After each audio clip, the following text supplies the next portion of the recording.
India news में super fast 100 का है वक्त और आपके साथ मैं हूं राजीव। और नमस्कार, मैं हूं आपके साथ मैत्री त्रिपाठी। पहली खबर मुंबई से। मुंबई के कोलाबा इलाके में एक इमारत की छत गिरने से अफरा तफरी मच गई। हादसे में एक आदमी की मौत हो गई जबकि 5 लोग गंभीर रूप से जख्मी हो गए। बताया जा रहा है कि बिल्डिंग की छत अचानक भरभरा कर गिर गई जिसकी चपेट में 6 लोग आ गए।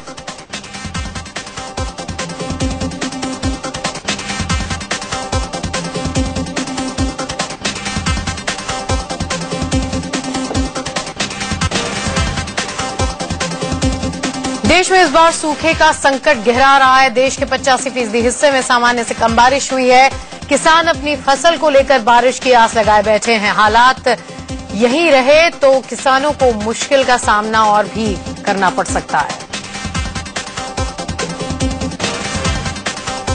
अब तक हुई बारिश की बात करें तो पूर्वोत्तर में सामान्य से 22% कम बारिश हुई जबकि मध्य भारत में 63% कम बारिश हुई है। सरकार देश के 500 जिलों में आपात योजना लागू करने की तैयारी कर रही है। पंजाब में अब तक 43% ही बारिश हुई है। हरियाणा में 46%, चंडीगढ़ में 46%, दिल्ली में 46%, पश्चिमी यूपी में 27%, पूर्वी राजस्थान में 26%, गुजरात में 8% और महाराष्ट्र के विदर्भ में सिर्फ 32% बारिश हुई है। पूरे भारत में इस तरह से कुल 43% ही बारिश हो पाई है। सूखे का असर बाजारों पर दिखने लगा है। प्याज और आलू के बाद उत्तर भारत के कई हिस्सों में टमाटर महंगा हो गया है। दिल्ली एनसीआर में टमाटर 40 रुपए किलो तक पहुंच चुका है। पिछले एक पखवाड़े में टमाटर के दाम 2 गुने बढ़ गए हैं। खुदरा सब्जी कारोबारियों के साथ मध्य डेयरी की सफल दुकानों पर भी टमाटर 40 रुपए प्रति किलो बिक रहा है। आजादपुर मंडी के कारोबारियों के मुताबिक थोक बाजार में टमाटर के दाम 20 से बढ़ाकर 25 हो गए हैं।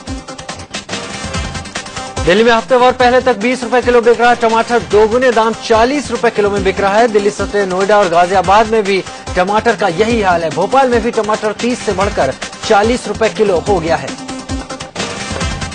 टमाटर के साथ साथ बाकी सब्जियों के दाम भी अचानक बढ़ गए हैं। दिल्ली एनसीआर में कई सब्जियों के भाव में 40% तक का उछाल आया है। महंगी सब्जियां लोगों की थाली से दूर होती जा रही हैं। वैश्विक तेजी के बीच सोने की कीमत। डॉक्टर पति पत्नी मिलकर नवजीवन नर्सिंग होम चलाते थे। पीड़ित दंपति के मुताबिक 4 लुटेरे उनके घर में घुस आए थे। नोएडा पुलिस ने सेक्टर 93 में एक घर में हुई 12 लाख की चोरी के मामले में आरोपी नौकर को गिरफ्तार किया है। गाजियाबाद में सेल्स टैक्स डिपार्टमेंट ने एक कार से 12 किलो सोने का बिस्किट बरामद किया। दिल्ली के सराय काले खां के पास बाइक सवार बदमाशों ने एक जिम ट्रेनर को गोली मार दी। मुरादाबाद में एक शख्स की हत्या और लूट के विरोध में लोगों ने NH 24 जाम कर दिया। काफी देर तक हंगामे की वजह से लंबा जाम लगा रहा। पश्चिम बंगाल के मुर्शिदाबाद में एक ही परिवार के 12 लोगों को स्मगलिंग और हथियार रखने के जुर्म में गिरफ्तार किया गया। देश भर में आज गुरु पूर्णिमा मनाई जा रही है। नागपुर में साई के मंदिरों में सुबह से ही पूजा के लिए भक्तों का तांता लगा हुआ है। वाराणसी में भी गुरु पूर्णिमा की रौनक देखी जा रही है। सैकड़ों भक्त गुरु की पूजा के लिए मंदिरों में पहुंच रहे हैं। हरिद्वार में गुरु पूर्णिमा के मौके पर लोगों ने गंगा नदी में आस्था की डुबकी लगाई। दिल्ली वालों को जल्द ही मेट्रो को एक तोहफा देने जा रही है। येलो लाइन पर होडा सिटी सेंटर से समयपुर बादली तक मेट्रो सेवा जल्द ही शुरू हो जाएगी। दिल्ली मेट्रो के अंदर अजीबोगरीब नजारा दिखा। जब ब्लू लाइन मेट्रो के अंदर घुसे बंदर को देखकर लोग हैरान रह गए। लोग उसे देखकर डरे लेकिन बंदर आराम से लोगों के बीच में घूमता रहा। जिसने भी मेट्रो के अंदर बंदर को देखा उसे अपने मोबाइल में कैद करने लगा।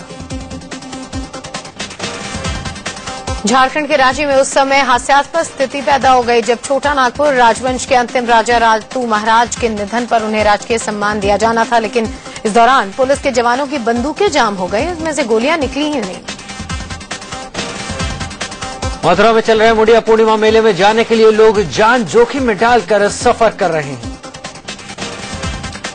भारतीय इंजीनियर जम्मू में दुनिया का सबसे ऊंचा रेलवे ब्रिज बना रहे हैं जो आईफिल टावर से भी 35 मीटर ऊंचा होगा।